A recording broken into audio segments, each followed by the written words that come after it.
God is doing something grand in the earth. It began with Jesus, his earthly ministry, his death on the cross, his resurrection, his ascension, and then Pentecost. And that work has been like a giant river going forward, that it is capturing people and bringing people into it all through the ages. And so you are now a part of that movement. Here's how Paul describes this. I'm going to read back some of Colossians chapter 1. He says, the Son, that is Jesus, is the image of the invisible God, the firstborn over all creation.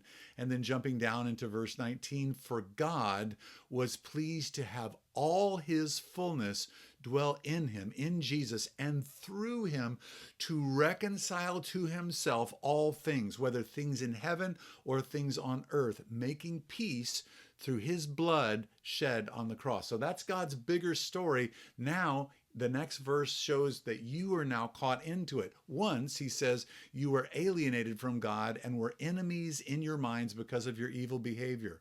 But now he has reconciled you by Christ's physical body through death to present you holy in his sight, without blemish and free from accusation. So here's the deal, that God is doing this giant work. It's like a giant river. I don't know if you've ever been to the Mississippi River or any large rivers, that there's a current that's going along, and you and I are as it were brought into, when we receive Christ, you are brought into the current of that river, of the purposes of God, that is much larger than yourself. And so the appropriate questions for you and I to begin to ask are, Lord, how do I get to be a part of this grand, powerful, beautiful thing that you are doing in the earth? What's my part?